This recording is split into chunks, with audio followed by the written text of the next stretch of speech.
All right, good evening. And welcome, everyone. Thank you for attending our August board meeting. Let's begin with, if everyone would please stand. If you have a hat, please remove it. And we'll say the Pledge of Allegiance led by Director Jeff Bill.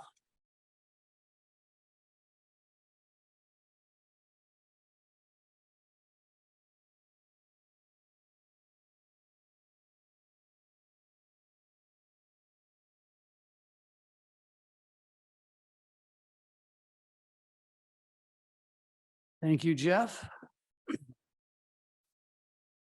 All right, can we have a verification of quorum, please? Yes. Director Bill? Director Cook is absent. Director Kamasian? Director Doherty? Here. President Van Vliet? Here. 4 present, 1 absent, quorum met. Excellent, thank you. So let's see, we're going to begin with public official comments. Are there any public officials who would like to speak tonight?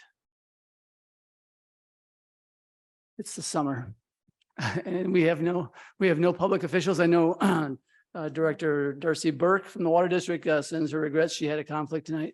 And I know the city is dark in August. And so hence the reason they're probably not here as well. They're enjoying vacation. So with that, we also do not have any presentations or announcements. I will say from an announcement standpoint, we've been having a habit of the last few times, let you know any things that we talked about in executive session. And normally we go over legal matters, we go over discipline, member discipline, employee matters and things like that. The only other thing we talked about was we had some discussion about e-bikes, which we'll talk about in here. And we had some deliberation on some of the additional security measures that were raised during our workshop, our security workshop on July 13th, 14th, whatever it was, 17th. 17th, I think. And so we're in the process of getting more information. We'll be working with our committees and hope to be coming forward with that in the coming months. So with that, we will open it up to member comments on non-personnel items. Are there any? Yes. Our first, Travis Montgomery, are you passing until the other board action item, or would you like to speak now? Would you like to speak on item 8.5 or member? Okay. 2 more then. Andrew Amato. Come on forward, Andrew, and please give us your name and tract and lot and press the red button when you're ready to begin. You go. How's that? Better. Thank you. I'll stand. My name is Andrew Amato. I'm a new homeowner here in Canyon Lake. I moved here actually January 1st of this year. I absolutely love the community.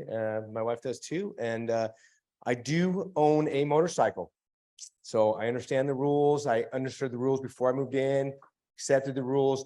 I do have a concern. Since I've been here, I am aware of at least 4 motorcycle thefts that have happened just in the time I've been here. Now, my motorcycle, it's a 2022. It's almost a $40,000 motorcycle. Okay. I mean, it's a beautiful motorcycle and I keep it over by the gate behind the guard shack, covered in the tent and it locked up and everything like that. The gentleman's motorcycle literally right next to mine has been stolen.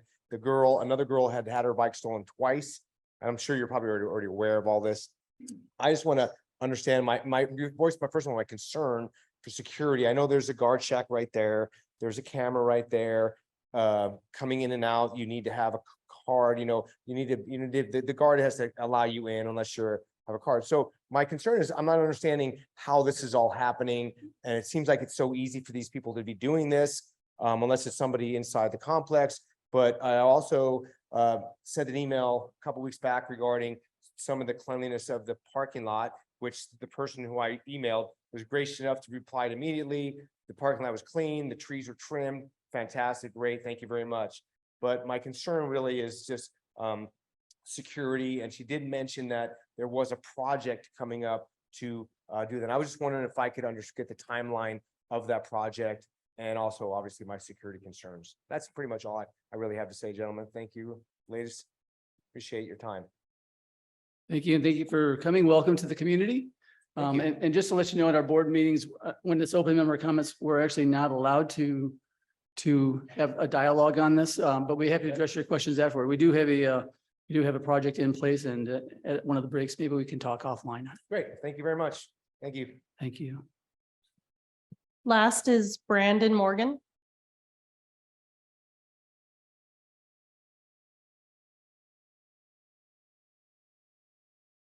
It's on speak, yeah. 3779006, Brandon Morgan.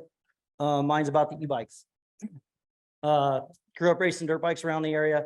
My kids race bicycles, mountain bikes, and BMX. So I understand bicycle safety. I understand it's a huge deal for, every kid that's around in the community. I do feel on the e-bike front, we have rules in place for a lot of issues that are going on now that are not, nobody's enforcing the rules currently. So for adding to the rules, when we're not enforcing the existing rules, I think is not going to be very effective. Kids riding without helmets. I mean, the state of California knows you can't ride without helmets. No motorcycles near. He was just talking about that. There's plenty of electric dirt bikes riding around in here that should not be. Again, being a dirt bike guy, I understand that, but the speed that they go and the difference in that from a pedal assist mountain bike to a Super 73 bicycle to a Suron, which are the dirt bikes, the speed is greatly different. That's a major issue, and we're not addressing that. So why add a rule on top of that? As far as traffic flow goes for the kids riding around, something that I think would be a good idea. I know this is going to come with probably a lot of backlash from the community, but on all of the roads that you can go 35 miles an hour in a car, we should probably not have cars parking on the side of the road, taking up that space, right? So most HOAs or communities force people to park in their driveway. Even a lot of times, if you're going down the main Canyon Lake Drive, there's delivery drivers, trucks parked in the center lane, running across traffic to get to the house because it's so blocked with cars, in the basic traffic area.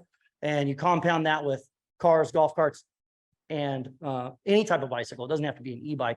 I mean, you're getting to a pretty big bottleneck there. So I think that would be probably the biggest fix to the problem with all the kids on the bikes riding around. But the biggest thing is I think that we need to enforce the rules that are there. If kids are riding without helmets, there should be, a fine that's tied to that. If they're riding doubles, I think, kids riding doubles on the bikes is a bad idea.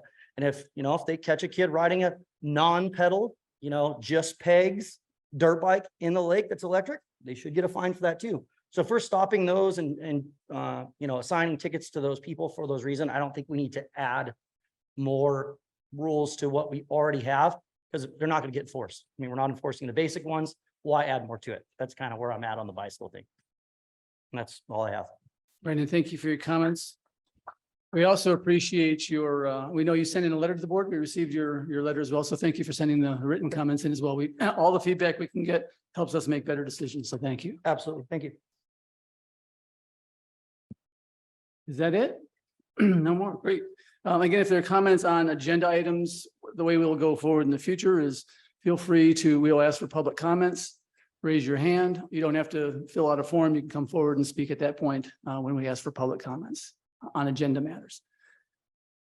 So with that, let's move on to the consent agenda. Board members, is there anything on the consent agenda that you would like to pull or remove for discussion?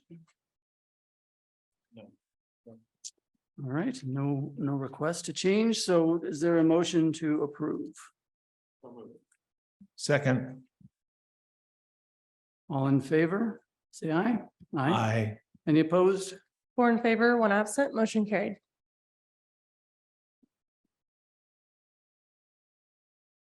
Very good. I'd like to ask our controller, Susan Dawood, to come forward for item 8.1.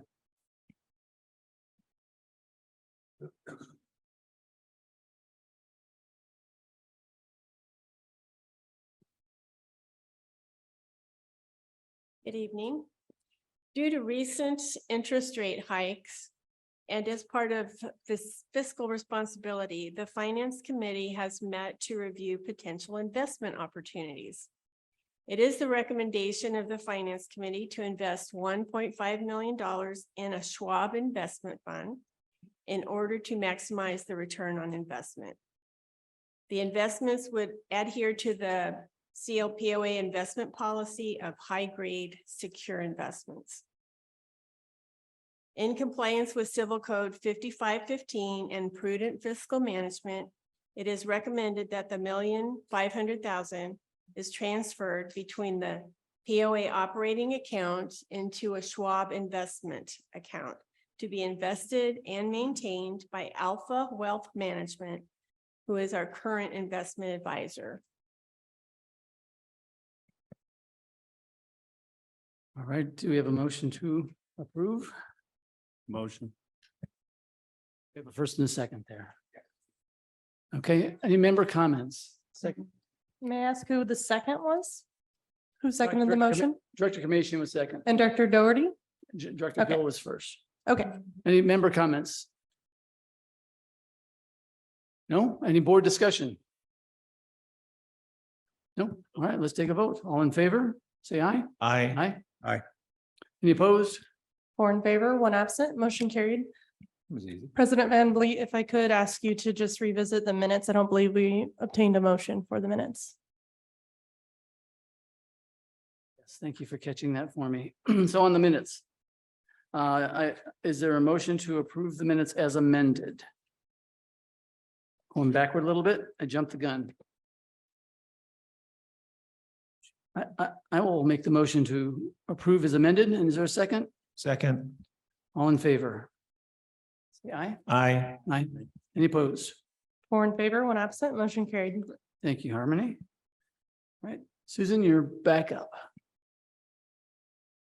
On an annual basis, the Board of Directors is required to acknowledge the receipt of the annual audit. The auditing firm Bravo and Carlson has completed the annual audit for fiscal year ending April 30th, 2023. Staff recommends that the Board of Directors receive, approve, and file the audit report for the fiscal year ended April 30th, 2023. Is there a motion to approve? A second? Second. Any member comments? Member comments, any board discussion? No? Okay, we reviewed this, we look at the material, let's, all in favor, say aye. Aye. Any opposed? 4 in favor, 1 absent, motion carried. Thank you, Thank Susan, you. appreciate it. Appreciate all the hard work you do too.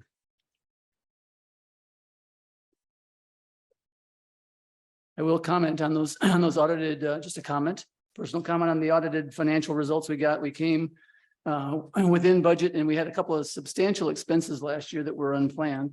But we came within 0.3% of budget. So I would call that pretty good, A+. So thanks for the great hard work. All right, Amanda. Thank you. This is just an approval to appoint 2 security advisory committee members. At the last committee meeting, there were several interviews held for, I think it was 8 or 9 candidates. Both alternate positions were vacant and the committee met and is recommending that the board approve to appoint Terry Jarvis and Matthew Szymanski to join the committee contingent upon completing a confidentiality agreement. Do we have a motion? I'd like to make a motion to table this as the board hasn't reviewed all of their information yet. We can table this till next month or October when everyone gets reviewed. I'll second that. Okay, need member comments? Board discussion.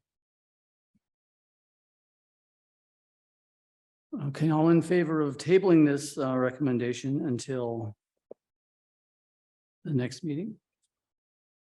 All in favor, say aye. Aye. Aye. Any opposed? 4 in favor, 1 absent, motion carried.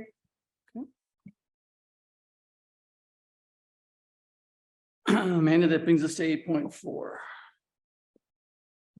This is an approval just for a addition of a fine, not a rule change. Essentially, staff noticed that the rule pertaining to failure to comply with a Marine Patrol officer does not have a fine attached to it. So staff is recommending that a fine be added to match the same amount for what's currently in place for failure to comply with a community patrol officer, which is just $100. So we are recommending that the board approve to revise the fine schedule. Is there a motion? I'll move. Second? Second. All right. Any member comments on this? No one wishes to speak. You can just raise your hand if you want to speak. Looks like there are none. Any board discussion? Yes, go ahead, Joe. Just want to clarify something, Amanda. This is a rule, but it doesn't require a 28-day reading. We can approve this. It takes effect immediately. I believe just to amend the fine schedule does not need a 28-day reading. Okay, thank you. Any other questions or discussion? All in favor, say aye. Aye. Aye. Any opposed? 4 in favor, 1 absent, motion carried. All right, and the big one of the day, let's talk about prohibited vehicles.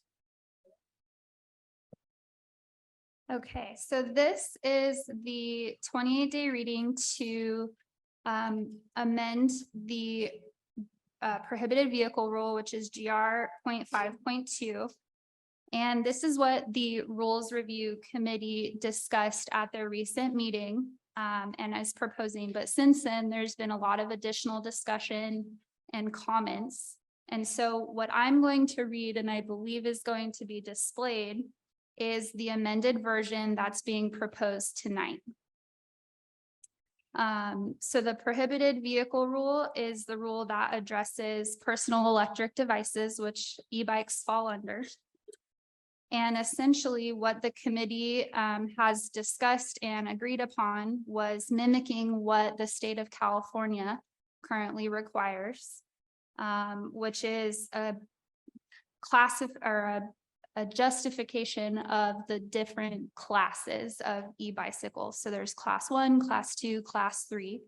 So those differences will be listed within the rules. It's going to address speed limits, the power rating of these bikes, whether or not a driver's license or additional equipment is required. And then there's several safety rules set forth after that, which is going to include a registration program, where a tag would be issued to all e-bicycles that would need to be displayed from the rear of the bicycle. There's going to be lighting requirements. There are going to be requirements on the number of passengers that can ride these e-bikes based on the number of seats. There's going to be several reckless behavior or one rule addressing reckless behavior, like weaving in and out of traffic, running stop signs, wheelies. There's also going to be a requirement to have functioning pedals and pedal assist, and then also failure to yield to a community patrol officer when they're asking you to stop. All these rules will have fines attached to them. So what's displayed here on your screen, again, or on the screen here, I believe is the amended version. So you can see kind of the highlighted areas are some additional requirements that have come from some discussion. So we are recommending that the board of directors approve this 28-day reading as modified here in front of you. Thank you, Amanda. We, the board, would like to, first of all, thank the Rules Committee for taking on this effort. It's a sensitive, sometimes emotional discussion. We appreciate that. One of the advantages of going to committee is it allows us to get more input than just the board and the people that we talk to, but their own individual perspectives. And it allows us to get, again, better, more diverse opinions. We kind of hear all perspectives on it. So thank you to the Rules Committee for going through this effort to review that. That said, we received it from them, and the board has some additional comments. And so before I go to the specific measure, let me ask for a motion from the board. Is there a motion? I'll move the motion. Is there a second? Second. Okay. And for clarity, because I know we have this up on the screen and it may be difficult to read from the very back of the room or online. So let me just highlight the changes that were added by the board, and it is under section GR 52B. It originally said have a sticker on the front fork of the bicycle. It was requested to change it to have the tag be displayed on the back of the bicycle so that it can be viewed from someone from behind as well. Also was modified GR 52D to require all scooters and boards to have a floorboard so you can ride it. We added under reckless behavior, it's again, no reckless or unsafe riding behavior. And then we added wheelies specifically for the reason that if your front wheel is not on the ground, you are not really in control of your vehicle. Under pedals, we added a couple of under 52G, we added all electric bicycles rather, must be equipped with a functional pedal and pedal shift functionality. And then we added one GR 5.2H, which is failure to yield, which is not unlike the marine control one that was put in, which is all right. Excuse me. I'm not getting emotional. My voice is just going. All riders must yield to community patrol when requested. And that includes any personal electronic device, regular bicycles, scooters, etc., skateboards, etc. So those are the changes from what was in the package that you were handed this evening. With that, we will ask if there are is there anyone in the members that would like to speak? If so, just raise your hand. We would be happy to hear your comments. Please come forward.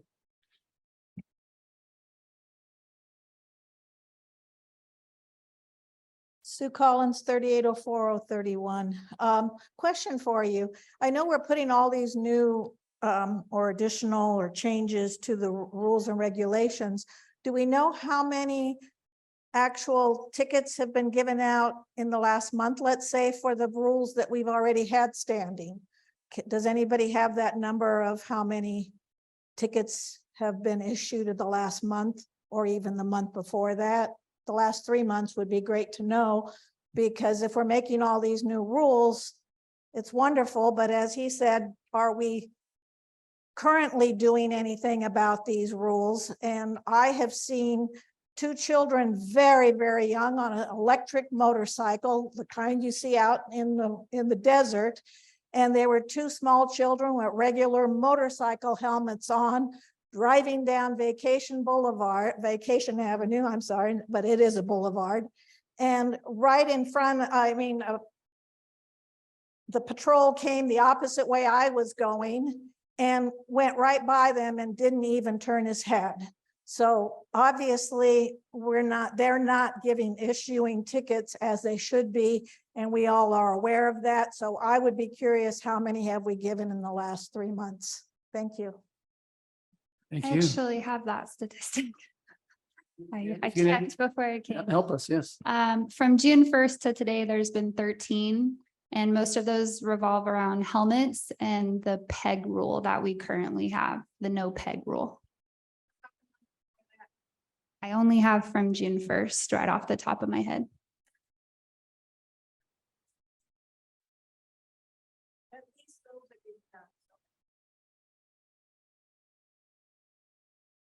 There's another member with their hands up. Travis, please come forward. I'm going to break tradition and sit down. Travis Montgomery, 3863-010. And I think I sent my comments to each of you today, but I want to go over those again and give you a little reasoning behind my thought process there.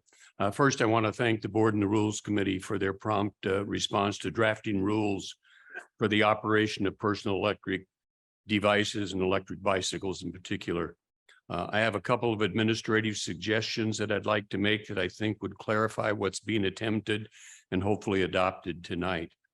I send each of you a copy of those changes that I propose, and they are on pages 21 and 22 to be specific. And I'd like to review them with you at this time. Under requirements that must be met, which is starts under GB or GR5 2B, the sentence reads, requirements that must be met for electric bicycles are as follows. I suggested that the word operation of electric bicycles, because that's what we're talking about, is how the electric bicycles are operated, not just what a bicycle has to do. So I would suggest that in that sentence, that first sentence, requirements that must be met for the operation of a bicycle, electric bicycle. The next sentence, the next thing I'd like to see in there is a very affirmative statement. All electric bicycles must be registered. We don't say that anywhere. We just kind of assume it, and, but we don't say that all electric bicycles must be registered, and maybe annually or whatever by a member who is in good standing, et cetera. And then it says completion of the Canyon Lake POA e-bike safety exam will be verified at the time of registration. And I'd like to see added to that, completion of the POA safety exam will be required by each registered operator. Again, we're going to have to, people have to take that test. And I think that we should make an affirmative statement that each person who's going to be an operator of one of these vehicles should have to take that exam. I say it's administrative, but it's clarification. And finally, I see that you did add one of my suggestions, and that was wheelies. That I think is good because we have et cetera in there, and I don't know what et cetera means in terms of things that you can or can't do, but it's a little broad brush to have et cetera. The other thing I'd like to see you use is the term operators rather than riders. Sometimes there's an operator and a rider on the bicycle. So we are talking about rules for the, I know what you mean by rider, but we're really talking about rules for the operator or driver of the vehicle. And so operators, I think, clarifies that situation. So thank you very much for reading my stuff. And I just, again, want to thank you and the Rules Review Committee, because I think, as I've said in earlier statements, this is a life and death matter in this community. And it needed prompt attention, and we're getting it. So thank you. Thank you, Travis. And again, thank you for sending your comments in advance. We appreciate all the feedback that we can get. So thank you. Are there any other members that would like to speak?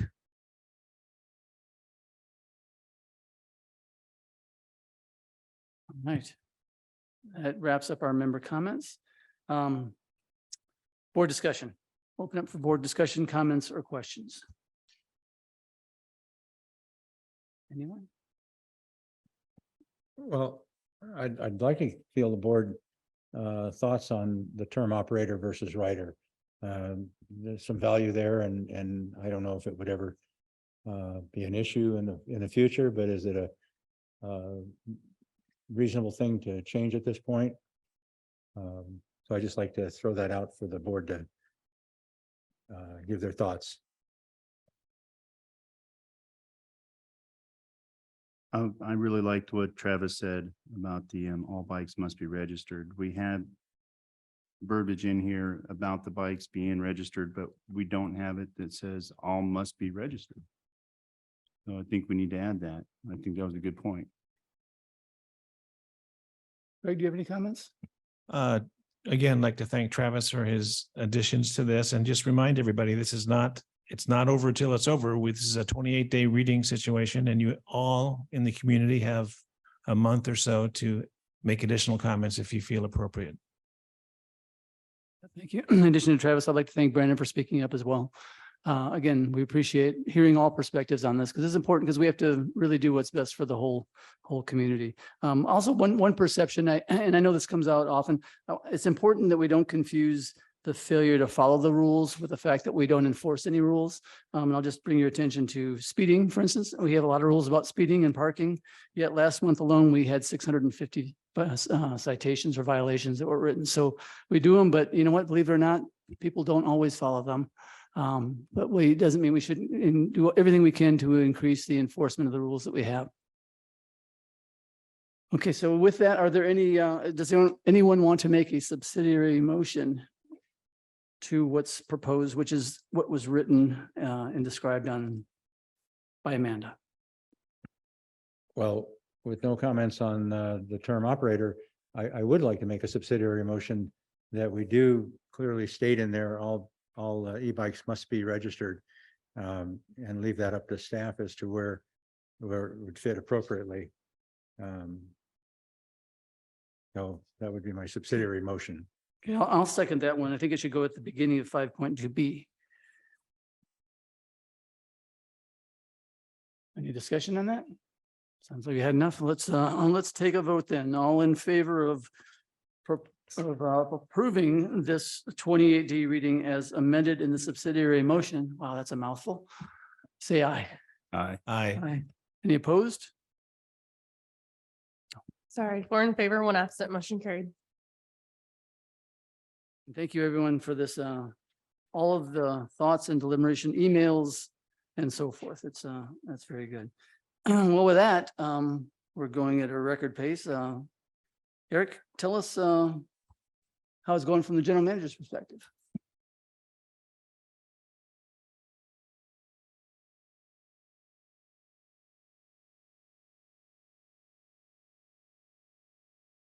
I would also like to thank Susan for all her hard work on our annual audit. Great job as always. Thank you. As usual, I'd like to refer people to our staff reports that are published in the agenda that's distributed, that hopefully you picked up at the table outside or is available online. There's a lot of good information from all of our department heads in there.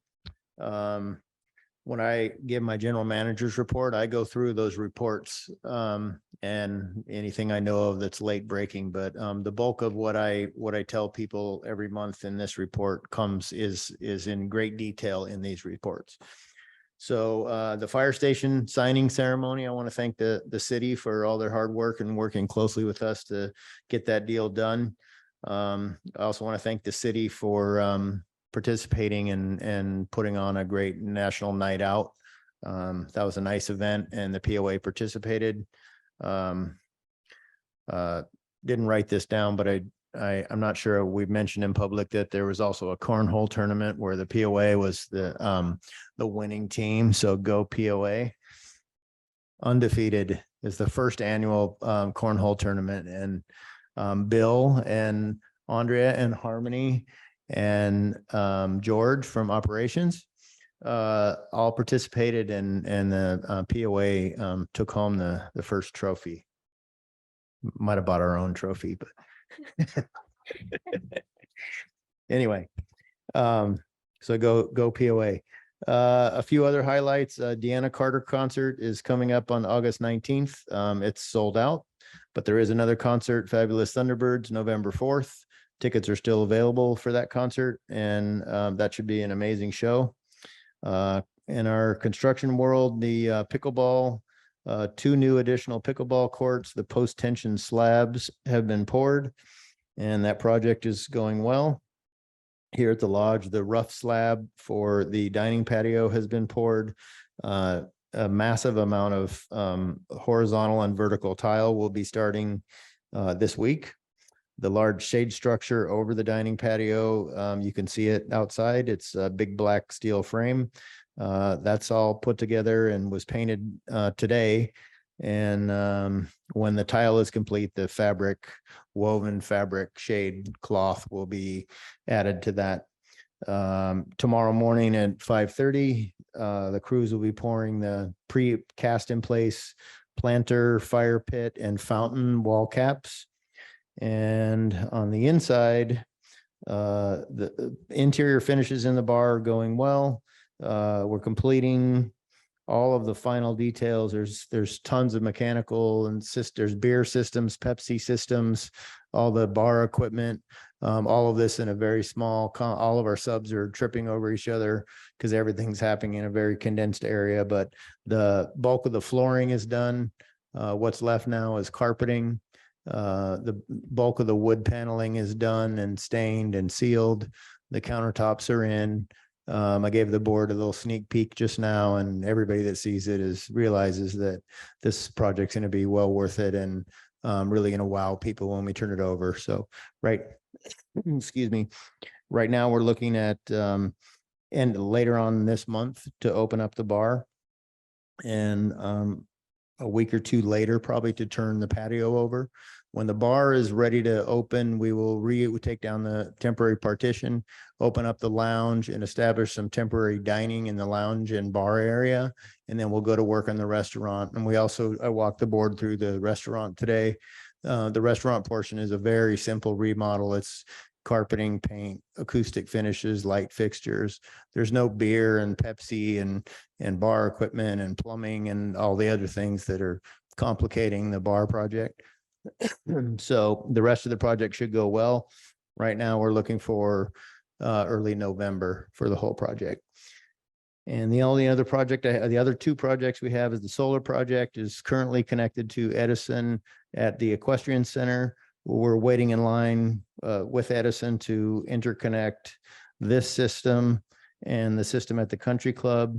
In the meantime, we're working on the driving range restoration project under the solar structure, and the demolition work has been done, and we'll be starting on pavers, artificial turf, and planters and concrete this week. So that's all I have, and thank you for coming. Thank you, Eric. All right. Let me see here. There we go. The community report, patrol report is in there, staff reports are in there. Okay, I guess, well, that brings us to the highlight of the night. Board comments. Greg, why don't you lead us off? So I would like to give a shout out to the hardest working committee in this community, which is the ACC committee. And they truly are the hardest working. They put more hours in than any of the other committees by a country mile. And I'd like to share with you all the chart that you see before you now, kind of an amazing statistic. And it shows going from left to right, the violations that were written during the year 2019, the blue bar on the left. And you can see that the violations exceeded the permits that are required for projects, new homes and additions and changes, et cetera, about 2 to 1. And look what happened in 2019, that almost was even. And then in 2020, pretty much dead even. So something's happening. Well, what's happening is that the principal goal of the ACC committee is not to go out there and find people and make life miserable when you're trying to build a new home or do an addition or pour a new patio. The point is to educate people so that that doesn't happen. That's really what their goal is. And so look, it looks like it's working quite well, because in 21, the permits were up over of the violations. And then in 22, that ratio was even better. Now in 23, it looks like we're stumbling a little bit, because now the violations are up. But guess what? There's a reason for that. Now the reason is that we had that wet winter, and the wet winter produced a lot of weeds. And so a lot of people were struggling, keeping up with the weeds. And I think that's still ongoing as we go through the summer.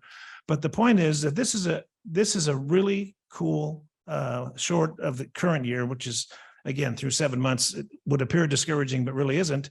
It's a real testimony to how hard these people work in getting out there and trying to convince everybody, and through education, that the right way to do things is get a permit and you won't get a violation. So again, my hat's off to the hardest working committee in this community. Thanks. Joe, you want to take next? Good evening. We got a nice turnout tonight. That's good to see. I I work with a number of committees. And first off is the Green Committee, and I just like to report that their meeting is coming up this Thursday. If you have any interest in the golf course or questions or concerns about the golf course, you're welcome to attend at the Magnolia Room at 1 o'clock. Couple of the issues they're working on currently is rewriting or amending the rules so we can condense them. I think we had about 8 pages of rules just for the golf course, and the group did a great job reducing it. We still got some work to do though. Also, they're focusing on the drought tolerant, trying to get that area back up to a acceptable standard. So that's a challenging job, but they're up to that. The Tuesday work group is quiet for the summer. They're on break, but they continue to send out a few guys every Tuesday to do sand divots out on the golf course. So hats off to them. Appreciate their efforts even through the hot summer. Senior Center is working on a number of things, and one of the things they are looking forward to is getting some more cameras around the property, or some cameras around the property for security. They've also requested a shade structure for the horseshoe and the cornhole games. So those can be used during the heat of summer. So if you folks don't know, there's 2 cornhole games and horseshoe sets out there at the Senior Center that's up for use for anybody that wants to. They're also working on planning their Christmas and their New Year's party that they're working on it this early. And those are great events to attend, so keep your eye out for those dates. The generator, I haven't heard, but there's a generator ordered and it's supposed to be there before too long to back up the whole facility there, including the air conditioning, which would be a real asset to the community. And lastly, their potluck dinner is 5 p.m. the 27th this month. So if you've ever been to a potluck dinner, you'd probably enjoy it. And I would hope that we could get some good turnout for this one on the 27th. Appeals meets the last Monday of the month. They had a record meeting this last month. I had a previous engagement, so I wasn't able to get there until 7 o'clock. And I found out that they had been finished for an hour. They had a limited number of appeals. Everybody showed up. Everything worked out well, and they were out of there by 6 o'clock. So I hope that's a trend in the community, that we're having less and less appeals and less violations. Lastly, I want to talk about the City Golf Championship. It's coming up September 30th and October 1st. It's a 2-day event.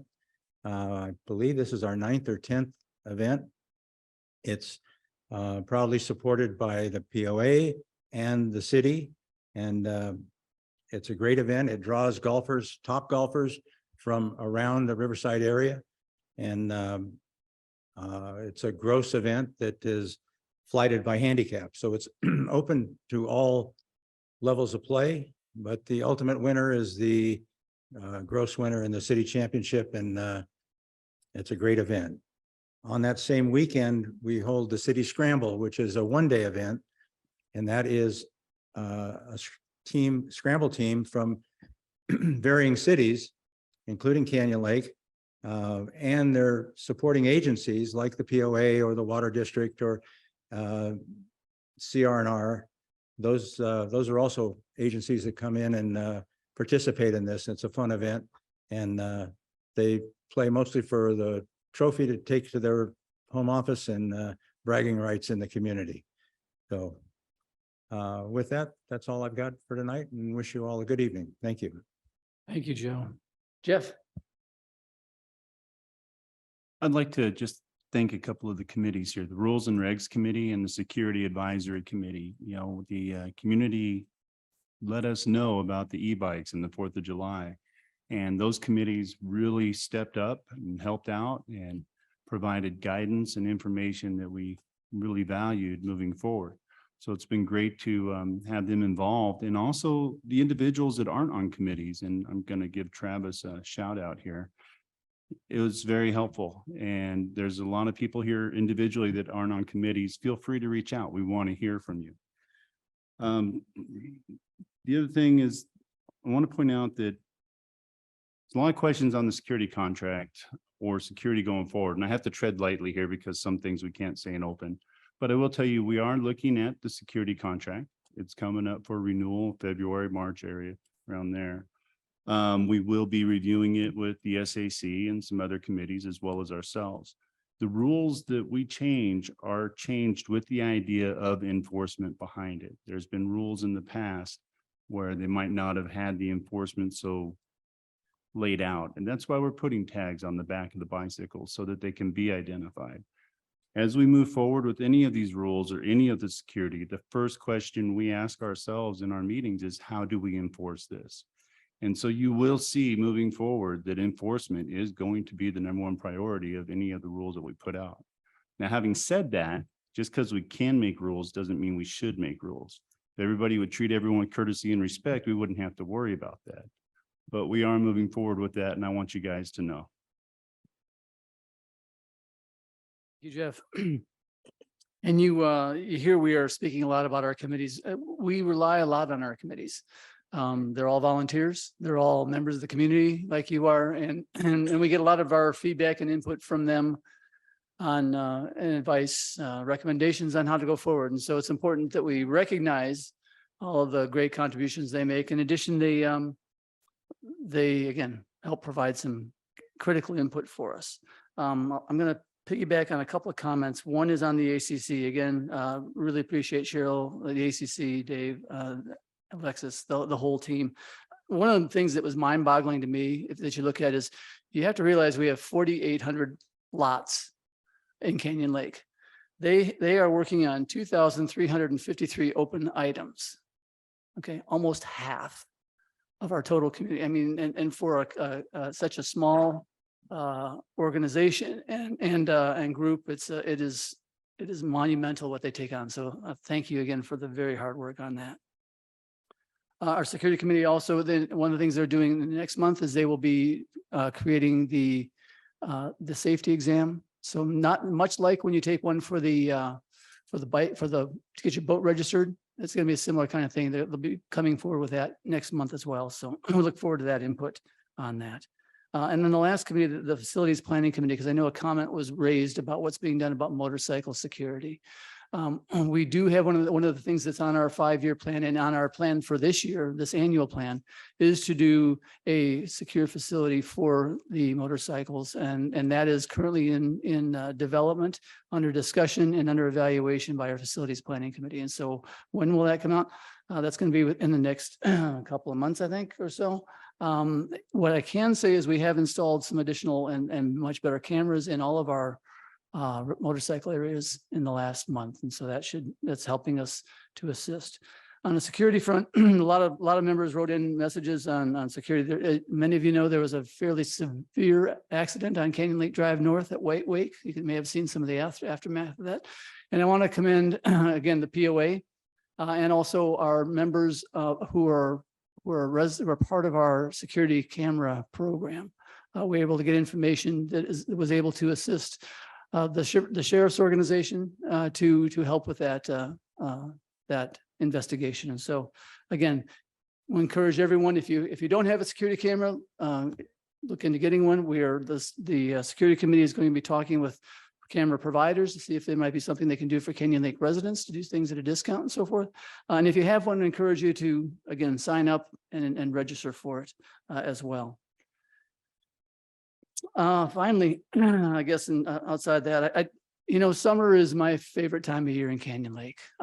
It's one of the things that makes us so unique. All the events we do with Fiesta Days, Fiesta Hopper, the 4th of July, and one of the things that's really enheartening to see is all the kids that get involved. And I want to give a commendation to Pat at the golf course. The kids' golf camp is just every year over year, just outstanding. They have a ball, they go out there, they have games, they do all kinds of things, and they just have a great time all week. Likewise, for the first time this year, the Clear Foundation created something with the wakeboard and ski clubs.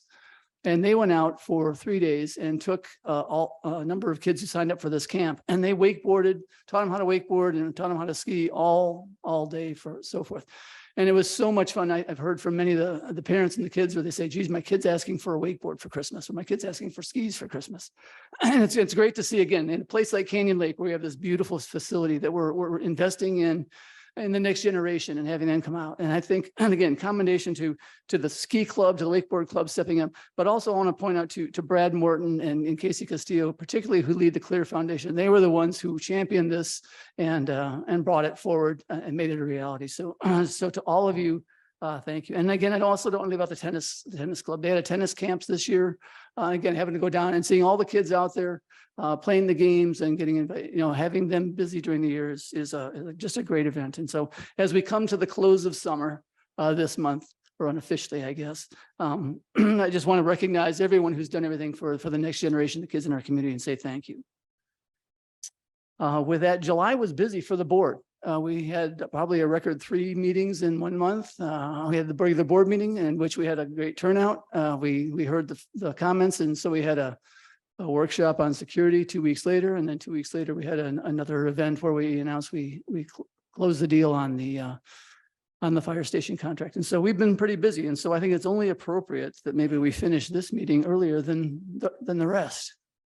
So with that, can I ask for a motion? Oh, actually, I'm going to recommend that we do take a 10-minute recess. We do have an appeal that we need to speak to.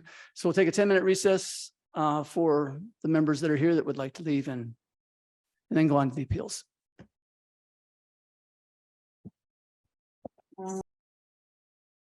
Okay, let's reconvene it. Just for the board members to let you know, we have received a package here. I'm going to pass this around for us to consider during this appeal. But if Cheryl, you would like to begin, please go ahead. Well, good evening. Today we are here for Ms. Colleen Williams, who is appealing the ACC denial of her plans for her driveway, which was approved but could not be signed off because it was not according to plan. So Colleen Williams, a former ACC committee member, reached out to staff and the ACC committee and requested help with a new driveway plan for her property. Staff set up the appointment with the committee to go out to the property and come up with measurements and dimensions for a new driveway plan to aid her in the ingress and egress to her home off of Canyon Lake Drive. Several attempts were taken to come up with a plan that would meet with the rule and regulations for PC 5.10. I'm going to stop there for real quick, and I'm going to talk about PC 5.10. This particular rule has been brought before the board 4 times in the last 3 or 4 years. And the purpose behind bringing it to the rule is to get the rule to be the best that it can be. Mostly it has to do with blocking of the home so that when members park their vehicles, it's not blocking the front of the home. So that's the first portion of PC 5.10. The other portion is when it comes to parking on the street, when a member wants to do a secondary curb cut, we want to make sure that there is plenty of parking or sufficient parking for the surrounding neighbors. And for the most part, we're requiring it to be 18. With Ms. Williams, we allowed it to be 16 because she does have I want to say it's electrical box sitting over there. Is that correct? There's some sort of utilities that are off. Yeah. So there's some utilities that kind of took away some of that. So the committee has that right to be able to deviate a little bit to help the members to get to the best of what they want. The biggest portion of PC 5.10 is 2. Landscaping requirements and also making sure that the vehicles that are to be parked are not to block the front. So moving on from there, a plan was submitted to the committee for review on May 20th of 2021, and it was denied. The driveway had already been formed and is not according to plan. So what had happened was she would have had that formed, and then the committee went out there to take a look at it and said, no, it's not going to work.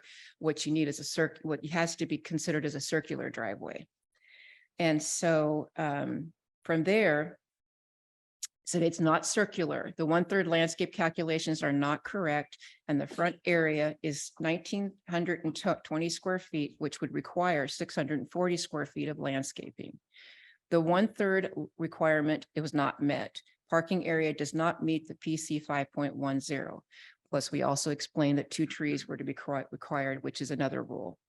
A secondary meeting on May 27th of 21 was conducted at the member's property for discussion only.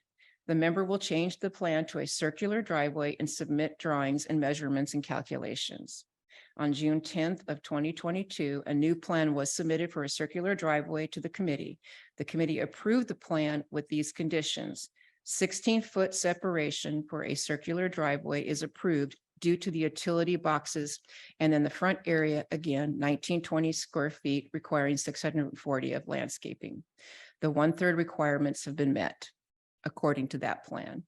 On December 22nd of 21, the inspectors went out for a final inspection and found the driveway not to the approved plan. 2 trees were still required as well. On August 5th, a change application was submitted to the committee for the difference in the plan. The committee denied the application. The 1/3 landscape ratio requirements still had not been met. On November 9th of 21, a board appeal was submitted for Colleen for the rejected plan. On May 12th, the committee met and reviewed the circular driveway change application again, and the committee denied the plan. Circular driveway was not built according to the approved plan. With the new plan, the required 1/3 landscape was not met. So obviously, we're talking about a couple of different things. They went out there several times, and I'm going to go ahead and let Dave talk, but we're going to let Colleen go ahead and explain her appeal process. And then I would like to give an opportunity for Dave, who was actually at these several meetings. So really what we're looking at right now is the board to be able to review all of the things that we have talked about today. And what the committee and staff is recommending is for the board of directors to uphold the committee's decision and deny the members' request. A portion of the concrete was to be removed. So with that, I'm going to go ahead and let Colleen go ahead and state her case of appeals.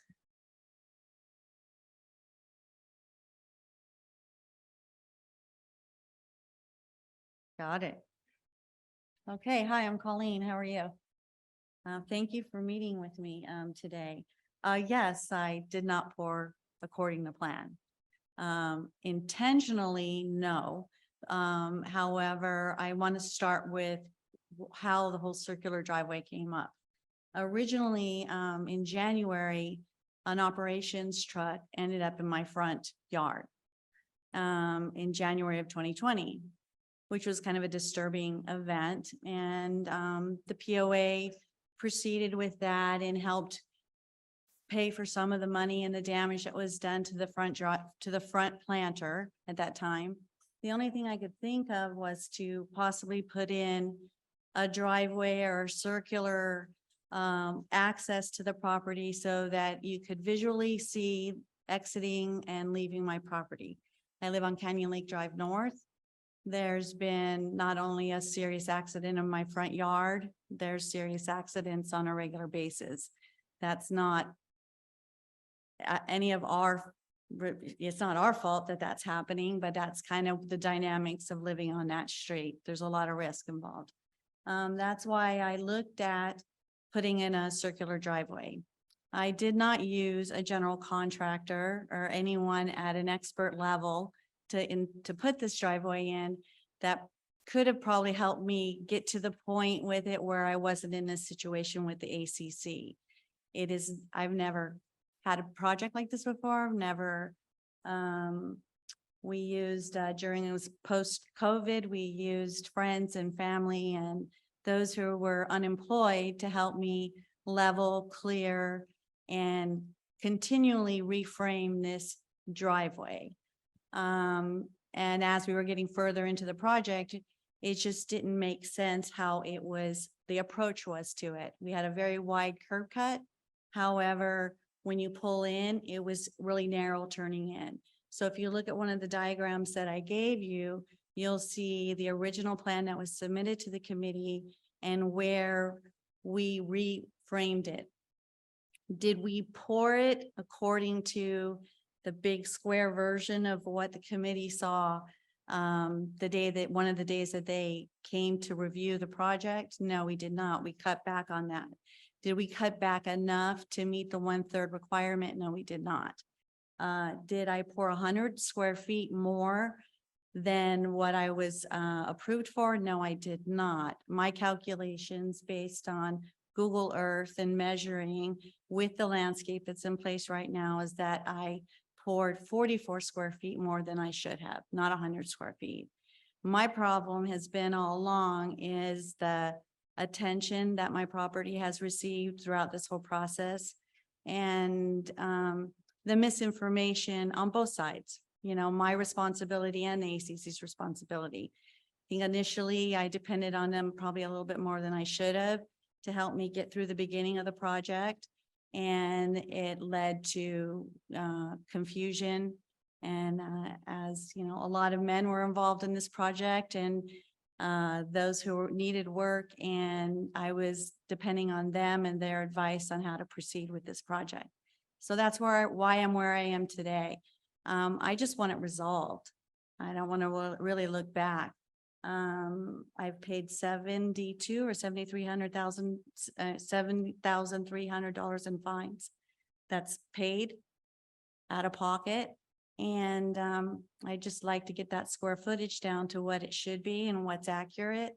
And then let's come up with a decision and get this taken care of when I finish my yard.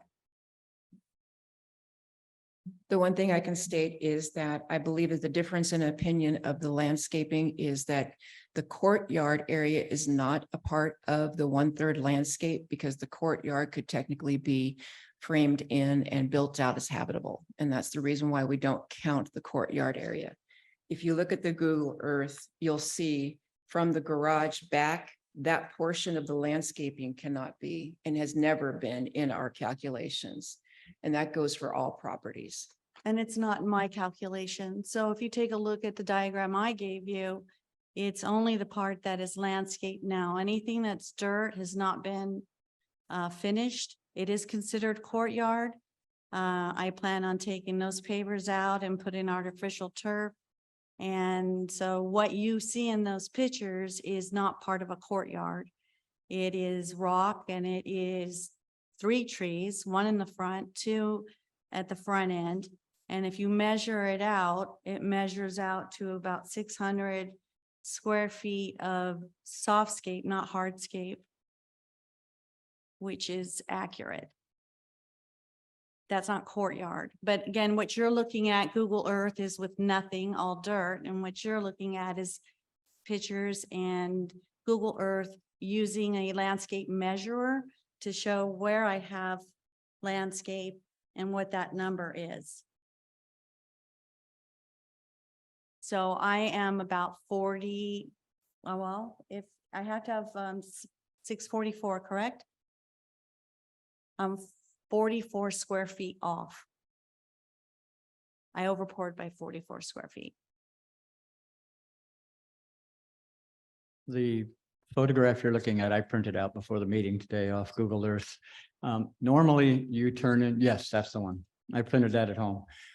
Normally a member will put in a preliminary request, and we'll look at it and tell them it looks like it's either acceptable or not acceptable. And then they'll go ahead and put in a permit. In this case, we were a drive around on Thursday morning. We always go drive and look at things, especially driveway, landscape, things like that. We got a call, and John asked me, since I was driving, could we make a detour and go to Colleen's house? And I said, Right. who's she? She said, well, she used to be on the ACC. And I said, okay. So we went out and looked at what she wanted to do. And at first, everything seemed fine. We actually went as far as John put 10 penny nails in the ground with little red flags, exactly where she could pour concrete. We were kind of fudging on the driveway to kind of help her because of the utility she has there. If you look at that at a glance, you could tell it's not a third landscape. The biggest problem is, had we cut back to where we wanted her to pour the driveway, we would have had slightly less driveway, slightly more landscape, and it would have been impossible to park parallel to the street in front of the house. You might notice I walked in a little bit late. I took a detour today and there is a big Ford truck parked right in front of the house on the slightly too wide driveway, blocking the front of the house. The house is on the right, the garage is on the left, and it's blocking it. That couldn't have been done had the driveway given her in egress and exit onto Canyon Lake Drive south or north Canyon Lake Drive more safely. But she wouldn't have been able to park there because she'd have had a little bit more landscape and it would have blocked her own driveway had she designed it the way it was drawn out to begin with. So the biggest thing is right now, it's blocking the front of the house. There's slightly less landscape and slightly more concrete causing a problem. And you live in Canyon Lake, right? Since 1986, yes, Okay. Okay, just wanted to know. November 1986. Yes, okay. And ACC is part of looking at that type of parking violation. That's Yes, your It's responsibility. PC 5.10, blocking the front of So the house. You're allowed to drive around and. I can look at drive that. in the whole neighborhood anywhere I want. So And can you. you Anybody can. Right, and you. Yeah, okay. Just want to know who's who here. Okay, any other input you'd like to provide? Hmm? Any other input you would like to provide before we have board questions or comments? No, I would like you to take a really good look at it and possibly give it a little bit more time. There is a little friction between me and the ACC, but I think it's the amount of attention that they paid on my property and towards me and what I have done versus others, and that I've been kind of it's selective, very selective and unfair. Okay, well, thank you for your input. Are there any board comments or questions? When you started talking, you mentioned the operations truck had landed in your yard. Yeah. And what you're doing here was part of keeping that from happening again. How is that going to protect your yard from a truck driving through? You've actually opened it up. Well, first of all, the operations truck went through 3 yards. I felt for me to exit and enter my property, I had a huge planter that had railroad ties. So it kind of angled up. So when we leveled it, it took a lot. You know, we had to bring it down quite a bit. So if you looked out my window, you didn't really see the street or the neighbor. That's how high up it went. I thought by eliminating that, it would give me a better visual entering and exiting my property on Canyon Lake Drive North. And it actually did do that. You know, looking back, if I could change it, I probably would have not done, I can't go back now because of what I did. I can't go back. I have that curb cut. It's a beautiful curb cut. That was professionally done. The rest of the cement work was done with combination of family and friends. I don't know how to go back and how to correct that, but the intent was just to be able to have my family pull in and pull out and be able to park at my property and for me to enter and exit safely. And that's the truth. That would be the only reason to have that there. I don't have to have it for parking. I have a garage that's practically empty. If I want to park all of my vehicles in the garage, I can do so. So the fact that there's a Ford truck there right now, it's not, you know, it doesn't have to be there. Unlike other properties in this community where those they don't have a choice, you know.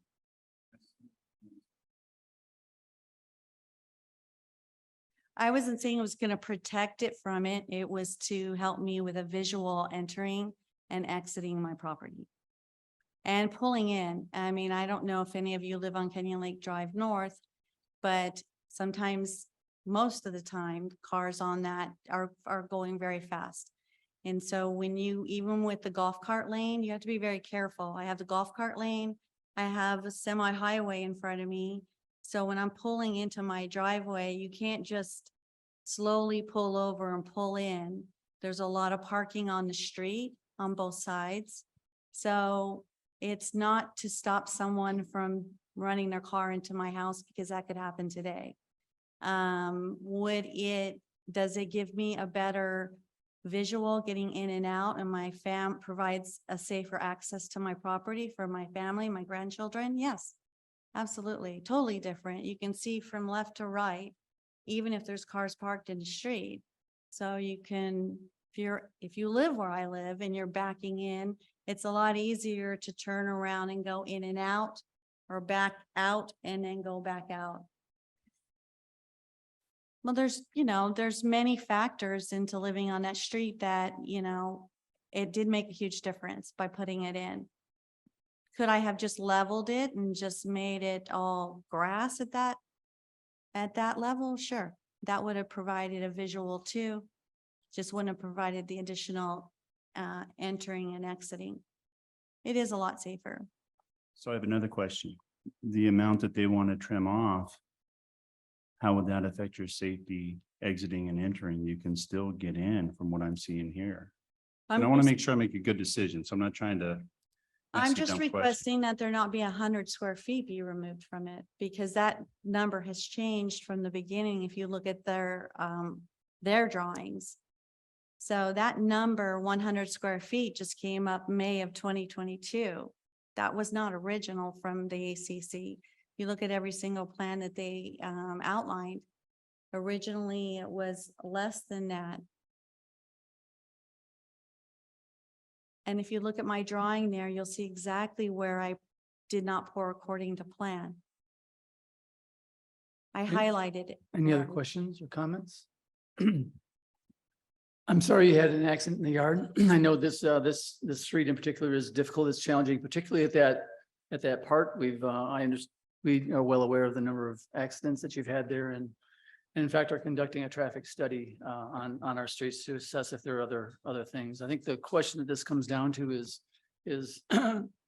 did you follow the appropriate procedure, and what can be done? Is it within our rules and regulations? I guess so. With that, I'm going to ask for a motion from the board. That's all I'm asking for, is for it to be the 44 square feet, not the 100 square feet. I'm not saying that I did pour according to plan. I'm just requesting the reduced amount. Go ahead, Joe. On May 27th, 2021, you stated that you were going to build according to a plan and submit a plan that would be what we had suggested. Why was that not done? I can't quite figure out how to correct the damage that was done on that driveway without maybe possibly wanting to remove it completely. Because when you're pulling in it and turning, it just doesn't make sense logistically. So what I want to do is, reduce the amount that I have to remove. If I have to remove 100 square feet, then I'm going to have to change it completely, or just remove it and or actually build it according to plan? That would probably be the best move. Oh, I have to cut all that out and bring it down to 13 feet wide. If you take a look at the drawings, it's just not. It would work. You wouldn't be able to have that truck because I live near you. And Well, you've changed the dimensions a couple of times. So from 100 square feet, from 44 square feet to 100 square feet is a we big did change. agree on a plan, and it was approved. I didn't realize that coming to a board meeting was like going to an ACC meeting. So I guess I just didn't understand that this is what this process is, and I don't feel it's a fair one. I don't feel like I should be talking to you. I should be talking to them. And that. This is a board process. I know. This is typically what we go through with an appeal. We ask It's the like ACC to give their this. recommendation. We ask for your opinion and interpretation, and the board can ask clarifying questions and make a decision. And so I think there's one more clarifying question. Well, I also would like to know why. Please let Director Commission ask his question. Oh, sorry, Joe. Hi. So sorry. Sorry. We're talking about either 44 or 100 square feet. And basically, if what I see is that the radius on the turn went a little too far. Correct. Okay, so I can't understand why there would be any gain of 100 square feet isn't that big of an area, especially when you stretch it over 15 or 20 feet of radius, that there's a real advantage one way or the other than the fact that it was originally approved with the previous original design, and you or your people went ahead and moved those stakes and Right, poured it larger than it should be. right. Um, But not by 100 square feet. well, like I said, either 45 or 100, It's double. Yeah. it's still over. And the thing is that they tried to work with you as much as they could, and still it ended up not being the way that the plans were originally drawn.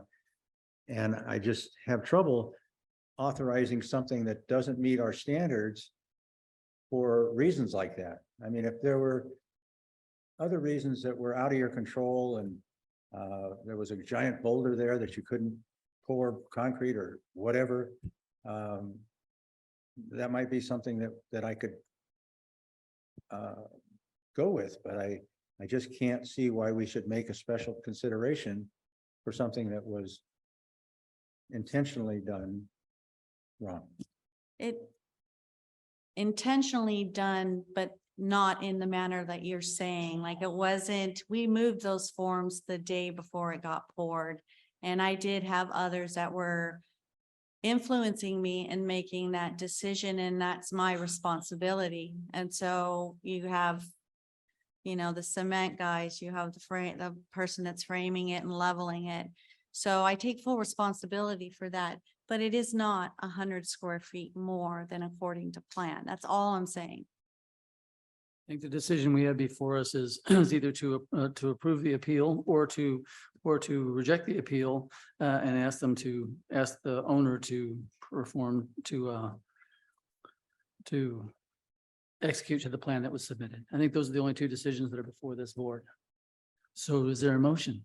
Motion to uphold the committee's decision and deny the member's request. Is there a second? Second. All in favor of upholding the ACC decision, say aye. Aye. Any opposed? We're in favor, one absent, motion carried. Okay, thank you. So how long do I have? If you would, I think the best thing to do is to come up with a plan that you think would be able to work, and then bring it back to the committee as a preliminary.